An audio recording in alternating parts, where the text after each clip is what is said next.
Hello, स्वागत है इस चैनल में आप सबका। आज हम लोग करेंगे हिंदी के प्रमुख छायावादी कवि। इसको जानने से पहले हम लोग ये जान लेते हैं कि छायावाद का प्रवर्तक कवि कौन है। बहुतों का सोचना है कि मैथिली शरण गुप्त है, कोई मुकुटधर कहता है, कोई पांडे तथा माखनलाल चतुर्वेदी, और किसी किसी का कहना है पंत जी, और किसी का कहना है जयशंकर प्रसाद। लेकिन हम लोग लास्ट में निष्कर्ष में निकलते हैं कि जयशंकर प्रसाद का ही शुरू से जो लिखा है उसके हर काव्य में छायावाद की झलक आती है।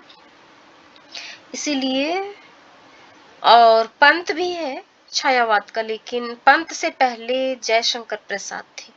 इसीलिए हम लोग कह सकते हैं कि महाकवि जयशंकर प्रसाद ही छायावाद के प्रवर्तक कवि हैं। अगर क्वेश्चन में आएगा तो जयशंकर प्रसाद को डालना है प्रवर्तक कवि के रूप में छायावादी का।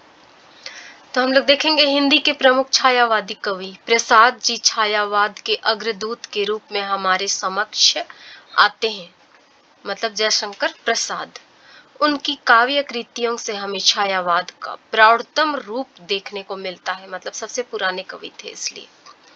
प्रेम पथिक, कानन कुसुम, झरना, आंसू, लहर, कमायनी आदि उनकी मुख्य छायावादी रचनाएं हैं।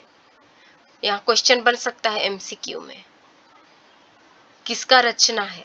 कानन कुसुम देगा। और किस तरह का रचना है? छायावाद, रहस्यवाद, प्रगतिवाद। तो इसमें देना होगा छायावाद, इसलिए नामों को भी याद कर लेना है। उनके चित्रधार तथा महाराणा का महत्व में भी यत्र तत्र छायावाद का कतिपय प्रवृत्तियां लक्षित हो जाती हैं।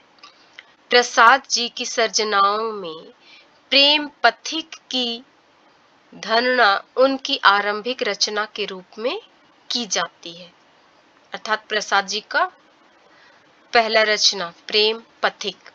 इस सर्जना के संबंध में कहा जाता है कि उनके अपने ही असफल प्रेम की कहानी इसमें प्रतिफलित हुई है। कहने का उसका अपना जीवन, वो अपना बायोपिक लिखे हैं इस तरह से।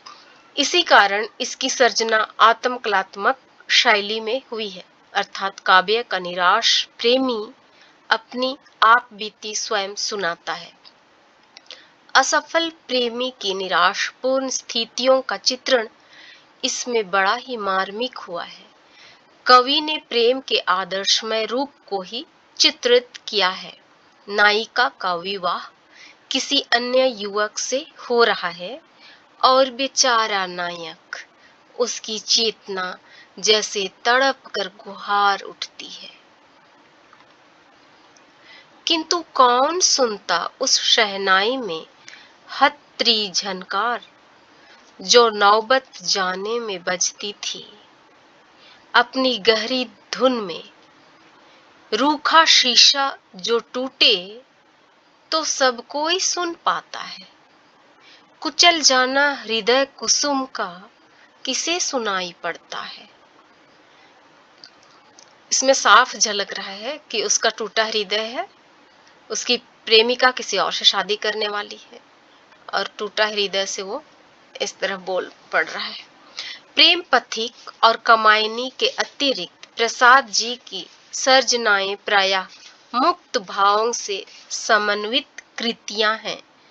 उनमें से कानन कुसुम झरना तथा लहर का नाम विशेष उल्लेखनीय है। इन सर्जनाओं में प्रसाद की काव्य चेतना की विविध प्रवृत्तियां स्पष्टता देखी जा सकती हैं। कहीं तो वे समस्त संस्कृति के कर्ता के प्रति आत्मनिवेदन करते हुए दिखाई देते हैं और कहीं वे यौवन सुलभ ऐहिक प्रेम भावों को सुघड़ रूप में रूपायित एवं मुखर करते हुए सुनाई देते हैं। कहीं वे भारतीय सभ्यता संस्कृति के खंडहरों में भटक कर वहां से कोई गौरवपूर्ण घटना खोज लाते हैं और कहीं प्रकृति की शरण में जाकर उसकी निर्मृत गोदी में तन्मय भाव से बैठकर शांति प्राप्त करने की प्रेरणा देते हैं। वे विमुग्ध भाव से प्रकृति सौंदर्य का सूक्ष्म परिवेक्षण तो करते ही हैं, प्रकृति के समान ही श्रद्धामयी एवं कोमल कांत नारी सौंदर्य भी उनकी लेखनी का संस्पर्श पाकर सजीव हो उठता है। विरह का जो भाव आंसू में देखने को मिलता है, वह छायावादी काव्य में अन्यत्र कहीं भी सुलभ नहीं। इससे पता चलता है कि राम प्रसाद कितने टचेबल वाले कवि थे, पूरा दिल को छूने वाले। कमायनी प्रसाद जी की सर्वश्रेष्ठ सर्जना है। इसे तुलसी के मानस के बाद समूचे हिंदी साहित्य एवं इस शताब्दी के समग्र हिंदी साहित्य की सर्वश्रेष्ठ कृति सभी विद्वान समीक्षक मुक्त कंठ से स्वीकारते हैं।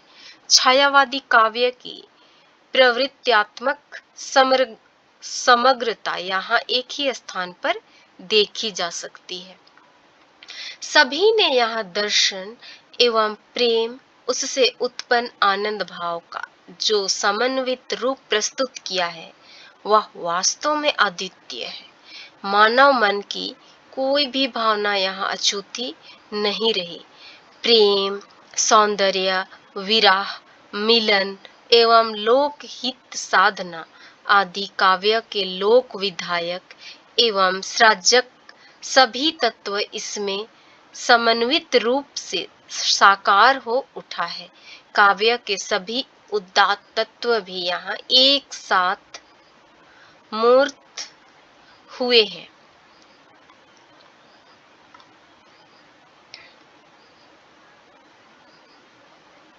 वास्तव में कमायनी छायावादी काव्य धारा का ही नहीं, सगुण हिंदी साहित्य का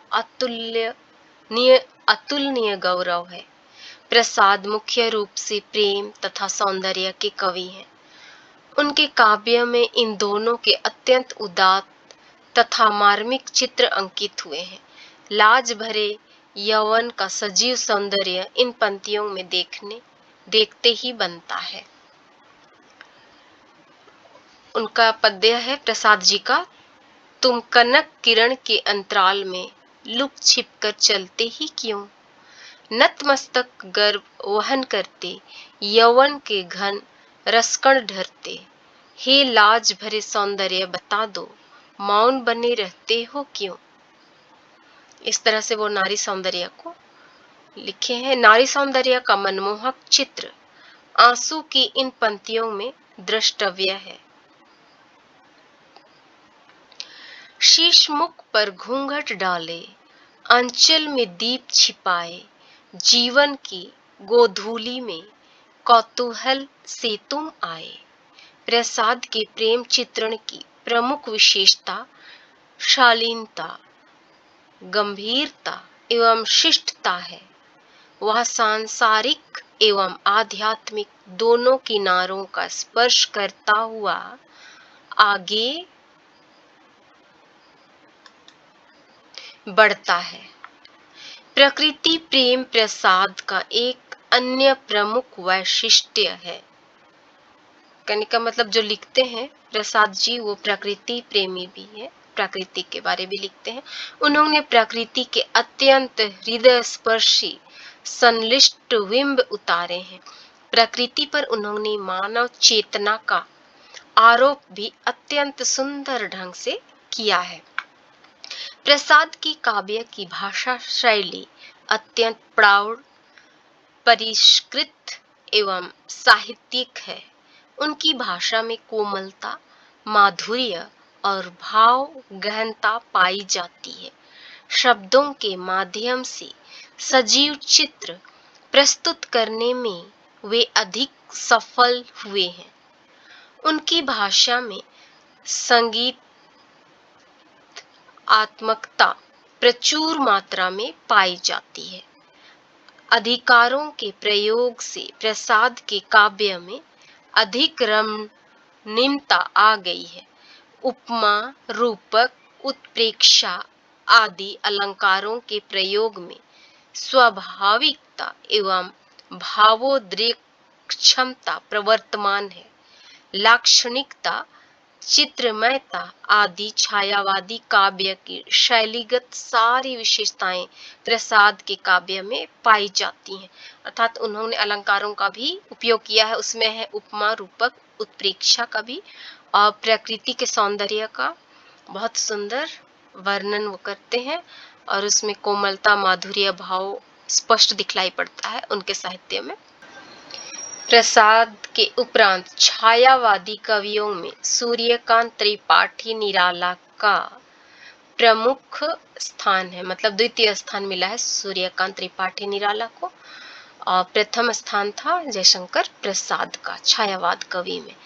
और इसमें जगत त्रिपाठी निराला के प्रमुख रचना में परिमल, अनामिका, तुलसीदास, कुकुरमुता, अनीमा, बेला, नए पत्ते, अर्चना, आराधना आदि ये सब प्रमुख काव्य ग्रंथ है जो त्रिपाठी निराला के द्वारा लिखे गए हैं, जो छायावाद कवि हैं।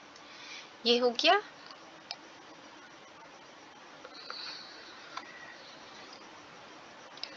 निराला ने छायावादी काव्य को एक नूतन गति प्रदान की है। भाव, भाषा, छंद आदि सभी क्षेत्रों में उन्होंने युगांतरकारी परिवर्तन उपस्थित किया है। निराला ने वेदांत दर्शन का अच्छा अध्ययन किया था, इसलिए उनके काव्य में पदे पदे वेदांत दर्शन की अभिव्यक्ति हुई है। उन्होंने अपनी प्रतिभा के बल पर दर्शन एवं काव्य के बीच बड़ा ही सुंदर समन्वय स्थापित किया है, किंतु फिर भी कहीं कहीं दर्शन के प्रभाव से उनके काव्य में शुष्कता एवं दुरूहता आ गई है। अन्य छायावादी कवियों की भांति निराला ने भी प्रकृति पर मानव चेतना का आरोप किया है। संध्या को सुंदरी रूप में प्रस्तुत करते हुए वे लिखते हैं,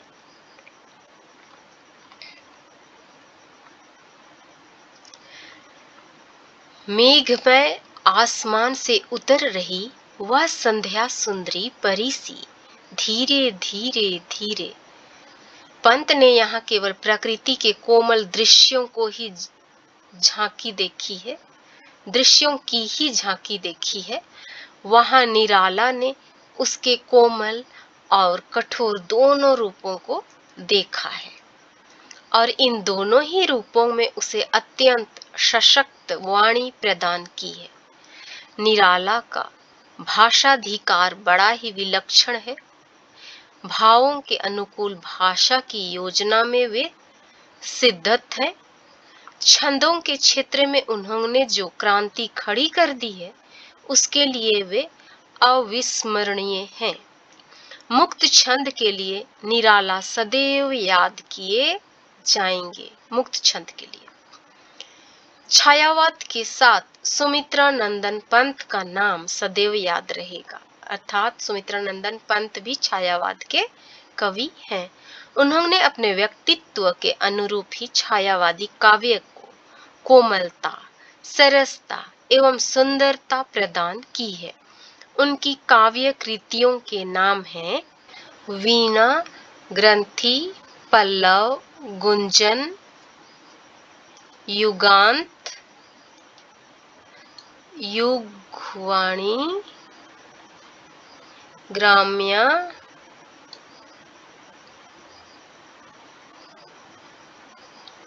स्वर्ण किरण, स्वर्ण धूलि, युगांतर, उत्तरा, रजत शिखर, शिल्पी और लोकायतन इनकी पंत जी की प्रमुख रचनाएं हैं। उनकी छायावादी कृतियां प्रमुख रूप से 4 हैं। छायावादी कृतियां जो है पंत जी की वो केवल 4 हैं। उनमें है वीणा, ग्रंथि, पल्लव, गुंजन। ये 4 प्रमुख हैं। युगांत तक आते आते पंत छायावाद की ओर से मुख मोड़ लेते हैं, अर्थात बाद में वो छायावाद के रूप में वो नहीं लिखते हैं। वीणा, पल्लव तथा गुंजन पंत जी की स्फुट कविताओं के संग्रह हैं। ग्रंथि एक छोटा सा प्रबंध काव्य है जिसमें असफल प्रेम की कहानी कही गई है। पंत जी का प्रकृति चित्रण बड़ा ही हृदयग्राही है। उन्होंने प्रकृति को बड़े ही विस्मय के भाव से देखा है। कहीं कहीं पर प्रकृति ने उन्हें दार्शनिक मनोवृत्ति भी प्रदान की है।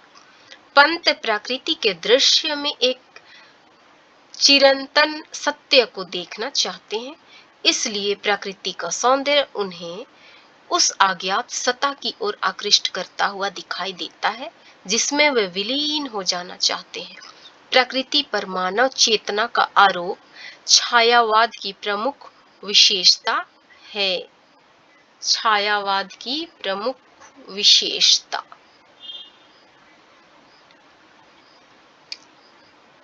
पंत जी के अनुसार प्रकृति पर मानव चेतना का आरोप छायावाद की प्रमुख विशेषता है। पंत जी भी उसे मानवीय रूप में देखते हैं। एमसीक्यू में मल्टीपल में बन सकता है। उन्होंने प्रकृति के केवल कोमल पक्ष को ही देखा है, उसके विकराल रूप को नहीं। सुख दुख के विषय में पंत का दृष्टिकोण सामंजस्यवादी है। उनका विचार है कि सुख तथा दुख के मधुर मिलन से ही जीवन पूर्ण बनता है। सुख दुख के मधुर मिलन से यह जीवन हो परिपूर्ण, फिर घन में ओझल हो शशि, फिर शशि से ओझल हो घन। इनका इसमें स्पष्ट पता चलता है कि जीवन में सुख और दुख दोनों होना चाहिए। पंत जी का ऐसा सोच था। जिस प्रकार बादल कभी सूर्य को छिपा देता है, कभी सूर्य बादल को हटा देता है। पंत काव्य में बिंब योजना देखने की वस्तु है। उन्होंने अपनी तरल अनुभूतियों को बिंब के सहारे सहृदय पाठक के लिए हृदय ग्राह्य बना दिया है। अत्यंत सजीव शब्द चित्रों के माध्यम से वे अमूर्त भावों का एक चाक्षुष चित्र उपस्थित कर देते हैं। स्थिर तथा गत्यात्मक दोनों ही प्रकार के चित्रों के अंकन में पंत को असाधारण सफलता मिली है। उनकी भाषा सर्वत्र परिमार्जित, सरस एवं मधुर है। सुंदर अलंकार विधान से पंत की कविता कामिनी चमक उठी है। प्रसाद निराला तथा पंत के पश्चात सबसे पहला प्रसाद था, दूसरा निराला था, तीसरा पंत था छायावाद कवियों में। अब इसके पश्चात आएगी महादेवी वर्मा, उसका नाम आता है, बड़े आदर के साथ लिया जाता है छायावादी कवित्री के रूप में। छायावादी काव्य को संवारने में महादेवी का बहुत बड़ा हाथ है।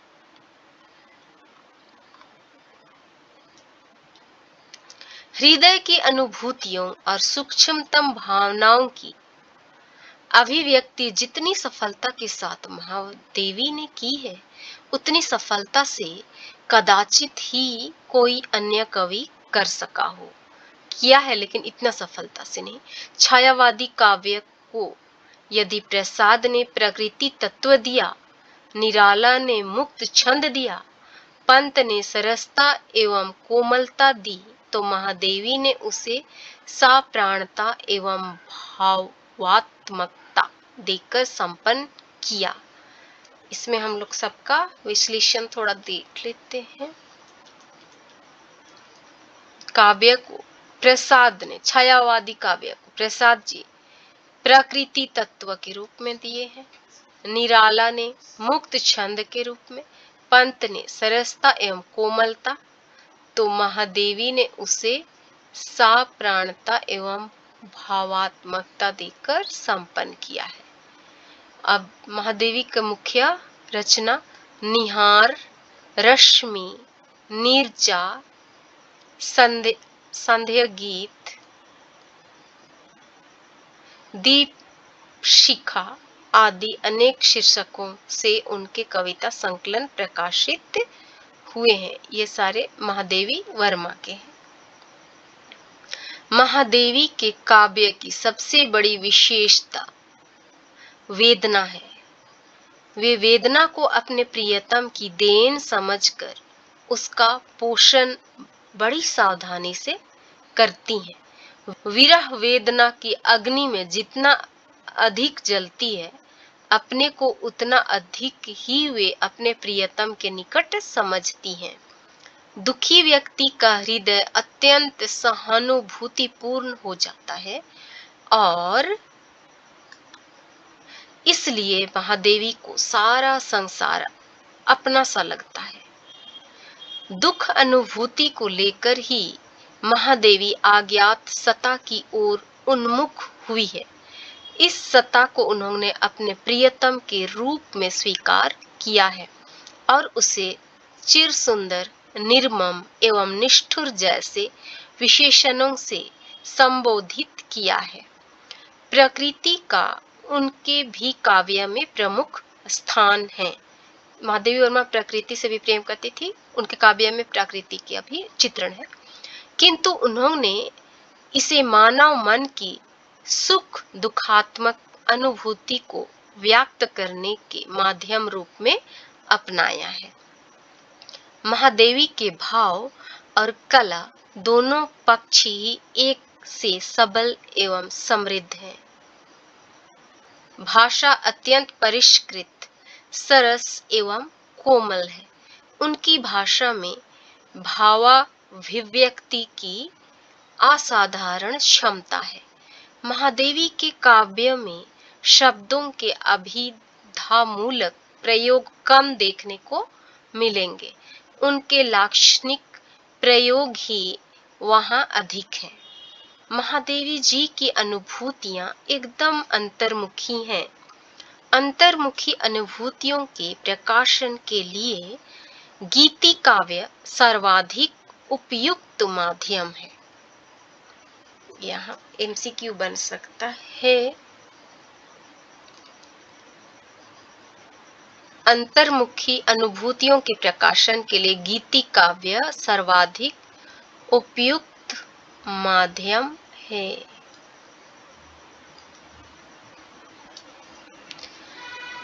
यही कारण है कि अपनी अंतर्मुखी भावनाओं की अभिव्यक्ति के लिए उन्होंने गीति काव्य को चुना है। गीति काव्य का चरम उत्कर्ष उनकी रचनाओं में देखने को मिलता है। तन्मयता, अनुभूति की तीव्रता तथा माधुर्य महादेवी के गीतों की प्रमुख विशेषताएं हैं। महादेवी के गीतों की विशेषताएं, महादेवी की गीतों की विशेषताएं तन्मयता, अनुभूति की तीव्रता तथा माधुर्य, ये सभी उनकी गीतों की प्रमुख विशेषताएं हैं। छायावाद की मूलभूत प्रवृत्तियां। समग्र छायावादी काव्य का विश्लेषण करने के उपरांत उसकी निम्नांकित 10 प्रमुख प्रवृत्तियां प्रकाश में आती हैं। पहला है वैयक्तिकता, दूसरा है सौंदर्य भावना, तीसरा श्रृंगार भावना, चौथा प्रकृति प्रेम, पांचवा वेदना तथा करुणा का प्राधान्य, छठवां अज्ञात सत्ता के प्रति आकर्षण, सातवां नारी विषयक नवीन दृष्टिकोण, आठवां नवीन जीवन दर्शन, नौवां पलायनवादी प्रवृत्ति, 10वां अभिव्यक्ति की शैली में क्रांति।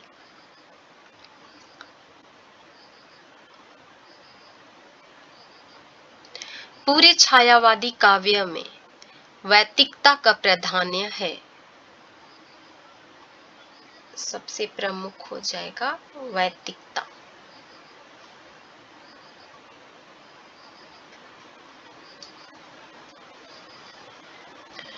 छायावादी कवि की वृत्तियां अंतर्मुखी होने के कारण वह अपने ही सुख दुख हर्ष शोक आदि भावों की अभिव्यक्ति में लगा रहा है।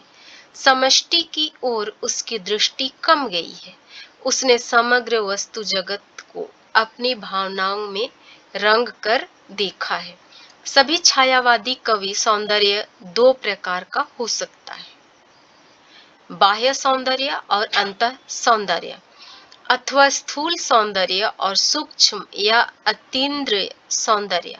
छायावादी कवि मूलतः अतीन्द्रिय सौंदर्य के उपासक हैं। उनकी वृत्तियां बाह्य सौंदर्य के उद्घाटन की अपेक्षा आंतरिक सौंदर्य के उद्घाटन में विशेष रूप से रमी है। प्रकृति के कण कण में अलौकिक सौंदर्य की झांकी देखकर वे सभी अभिभूत हो जाते हैं। सौंदर्योपासक छायावादी कवियों ने नारी सौंदर्य को नाना रंगों का आवरण पहनाकर व्यक्त किया है। उन्होंने विश्व के कोलाहल से दूर प्रकृति की रंग नाला में प्रवेश करके शत शत हृदय स्पर्शी सौंदर्य चित्र अंकित किए हैं। छायावादी काव्य में श्रृंगार की प्रचुरता है, किंतु यह श्रृंगार स्थूल अथवा इंद्रिय न होकर सूक्ष्म अथवा अतीन्द्रिय है। इस अतीन्द्रिय श्रृंगार को दो रूपों में विकसित माना गया है। दो रूप में माना गया है इस श्रृंगार को, अतीन्द्रिय श्रृंगार को। एक तो प्रकृति पर नारी भाव के आरोप द्वारा और दूसरे नारी के अतीन्द्रिय सौंदर्य चित्रण द्वारा। छायावाद का श्रृंगार उपभोग की वस्तु नहीं, अपितु कौतूहल और विस्मय का विषय है। उसकी अभिव्यंजना में स्थूलता एवं स्पष्टता नहीं, कल्पना और सूक्ष्मता होती है। नारी की अतीन्द्रिय सौंदर्य छायावादी किस प्रकार चित्रण करता है, यह प्रसाद द्वारा श्रद्धा के सौंदर्य चित्रण में द्रष्टव्य है। यह प्रसाद जी का कथन है। नील परिधान बीच सुकुमार, खुल रहा मृदुल अधखुला अंग, खिला हो ज्यों बिजली का फूल, मेघवन बीच गुलाबी रंग। प्रकृति प्रेम छायावाद की बहुत बड़ी विशेषता है। सभी छायावादी कवियों ने अपने अपने काव्यों में प्रकृति का चित्रण बड़े ही आग्रह के साथ किया है और सभी ने उस पर मानव चेतना का आरोप किया है। वेदना तथा करुणा का प्राधान्य छायावाद की एक अन्य प्रमुख विशेषता है। हर्ष शोक हास रुदन जन्म मरण विरह मिलन आदि से उत्पन्न विषमताओं से घिरे हुए मानव जीवन को देखकर कवि हृदय में वेदना और करुणा उमड़ पड़ती है। जीवन में मानव मन की आकांक्षाओं और अभिलाषाओं की सफलता पर कवि हृदय करुणा क्रंदन करने लगता है। छायावादी कवि सौंदर्य प्रेमी होता है। किसका प्रेमी ये हो सकता है, एमसीक्यू में आ जाए। छायावादी कवि सौंदर्य प्रेमी होता है और मानव मन की आकांक्षाओं और अभिलाषाओं की सफलता पर कवि हृदय करुणा और क्रंदन करने लगता है। ये सब छायावाद कवियों के द्वारा किया हुआ है। किंतु सौंदर्य की क्षण भंगुरता को देख उसका हृदय व्याकुल हो उठता है। हृदयगत भावों में अभिव्यक्ति की अपूर्णता, अभिलाषाओं की विफलता, सौंदर्य की नश्वरता, प्रेयसी की निष्ठुरता, मानवीय दुर्बलताओं के प्रति संवेदनशीलता, प्रकृति की रहस्यात्मकता, रहस्यमयता आदि अनेक कारणों में छायावादी कवि के काव्य में वेदना और करुणा की अधिकता पाई जाती है। प्रसाद ने आंसू में वेदना को साकार रूप दिया है। पंत तो काव्य की उत्पत्ति ही वेदना से मानते हैं। वेदना के लिए अगर प्रसाद ने लिखा है तो आंसू में, और पंत का जो काव्य है उसका तो वेदना से ही स्टार्ट हुआ है, जो भी लिखे हैं वो। वियोगी होगा पहला कवि, आह से निकला होगा गान, उमड़ कर आंखों से चुपचाप बही होगी कविता अनजान। महादेवी के लिए तो पीड़ा बहुत ही अधिक स्पृहणीय है।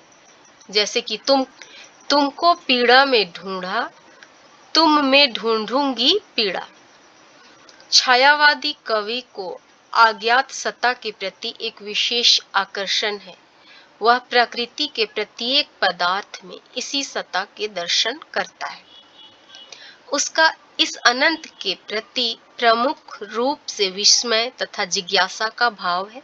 उसके विरह में वह व्याकुल बहुत कम हुआ है। नारी के प्रति छायावाद ने सर्वथा एक नवीन दृष्टिकोण अपनाया है। यह नारी वासना की पूर्ति का साधन नहीं है। यहाँ तो वह प्रेयसी, जीवन सहचरी, माँ आदि विविध रूपों में उतरी है।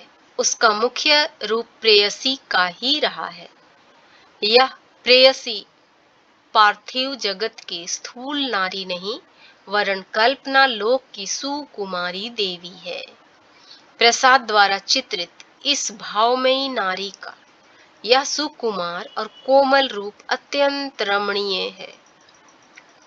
नारी, तुम केवल श्रद्धा हो, विश्वास रजत नग पगतल में पीयूष स्रोत सी बहा करो।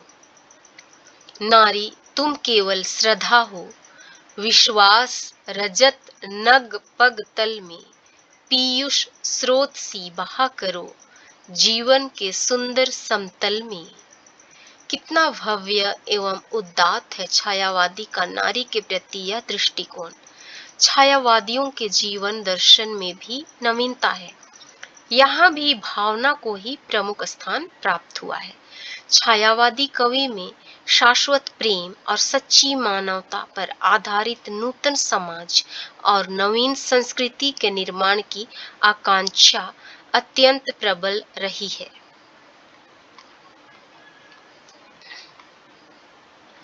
छायावाद में जहाँ एक ओर व्यक्तिगत भावुकता और कल्पना है, वहीं दूसरी ओर उसमें मानव प्रेम, करुणा, उदारता जैसी उदात्त प्रवृत्तियां भी पाई जाती हैं, जिससे उसने मानव कल्याण एवं विश्व बंधुत्व का संदेश भी दिया है।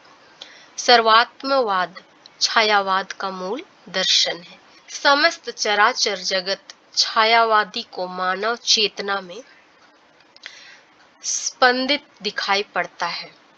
पलायनवादी प्रवृत्ति भी छायावाद में कम मुखर नहीं है। छायावादी इस संसार से उबरकर अन्यत्र जाना चाहता है। उसका मुख्य कारण यह है कि वह इस संसार में दुख ही दुख देखता है। यहाँ सर्वत्र उसे सुख का अभाव दृष्टिगत होता है। इस विषय में कवि पंत की अभिव्यक्ति दर्शनीय है। कहने का मतलब छायावाद कवि जिसको केवल दुनिया में दुख ही दुख दिखाई देता है, उसमें वो लिखते हैं, पंत जी का कथन है, ये कविता है। यहाँ सुख सरसों शोक सुमेरु, अरे जग है जग का कंकाल।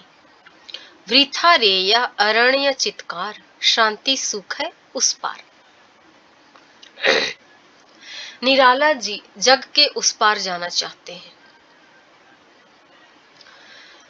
प्रसाद भी अपने एक अत्यंत प्रसिद्ध गीत में नाविक से इस कोलाहलपूर्ण संसार से दूर ले चलने का अनुरोध करते हैं। छायावाद के सभी कवियों ने अभिव्यक्ति की शैली के क्षेत्र में एक बहुत बड़ी क्रांति उपस्थित की है। इन्होंने अपनी भाव अभिव्यक्ति के लिए प्रायः मुक्तक गीति शैली को चुना है। व्यक्तिकता, भावात्मकता, संगीतात्मकता, संक्षिप्तता, कोमलता आदि सभी गीति तत्वों का समावेश छायावादी काव्य में मिलता है। एमसीक्यू में बन सकता है ये। व्यक्तिकता, भावात्मकता, संगीतात्मकता, संक्षिप्तता, कोमलता आदि सभी गीति तत्वों का समावेश छायावादी काव्य में मिलता है। छंद योजना में छायावादी कवियों ने अपनी मौलिकता का परिचय दिया है। उन्होंने परंपरागत छंदों के कठोर नियमों की उपेक्षा करके नवीन छंदों को अपनाया है। निराला जैसे कवियों ने तो अपनी भाव अभिव्यक्ति के लिए मुक्त छंद तक का आविष्कार किया है।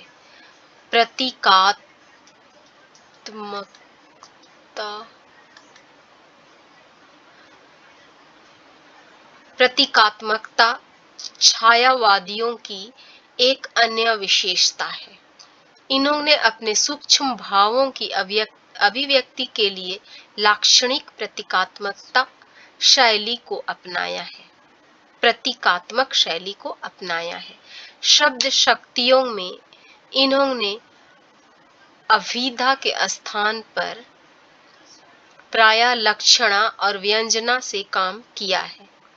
उपमान विधान के क्षेत्र में छायावादी कवियों ने मूर्त को अमूर्त रूप में तथा अमूर्त को मूर्त रूप में चित्रित किया है। मूर्त के लिए अमूर्त उपमान इस पंक्ति में देखिए। यहाँ पे हो सकता है उपमान विधान।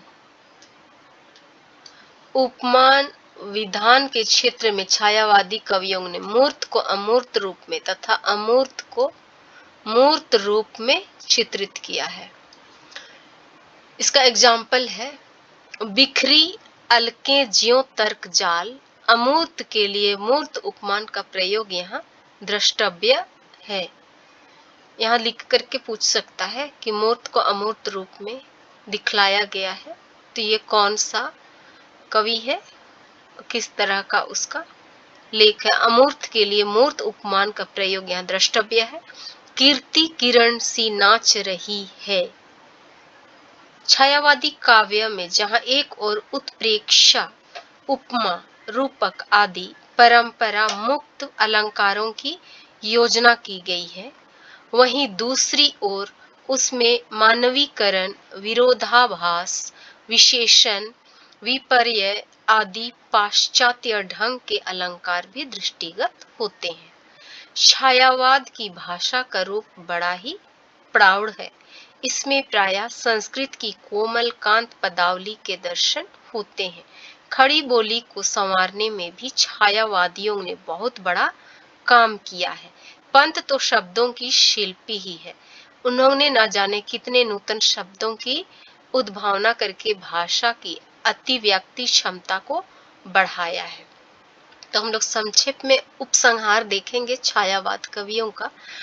आज साहित्य समाराधना के क्षेत्र में केवल महादेवी ही छायावाद को लेकर आगे बढ़ रही है। कहने का मतलब अब छायावाद को लिखने वाली केवल महादेवी वर्मा ही है, ऐसा कहा जा रहा है। प्रसाद और निराला दिवंगत हो चुके हैं, मतलब उनकी मृत्यु हो चुकी है। निराला ने तो अपने जीवन काल में ही प्रगतिवाद की राह पकड़ ली थी। निराला तो जब जीवित थे तभी वो छायावाद को छोड़ करके प्रगतिवाद को लिखना शुरू कर दिए थे। पंत भी विभिन्न वादों के चक्कर में पड़कर छायावाद से दूर जा पड़े हैं। पंत जी भी जो लिख रहे हैं वो छायावाद से दूर, किंतु छायावाद ने जो कुछ दिया है वह साहित्य के इतिहास तथा मानव के इतिहास में स्वर्ण अक्षरों में अंकित किया जाएगा। साहित्य के इतिहास में इसलिए क्योंकि छायावाद ने अत्यंत उत्कृष्ट काव्य दिया है, और मानव के इतिहास में इसलिए क्योंकि इसने विश्व मंगल का संदेश दिया है। धन्यवाद।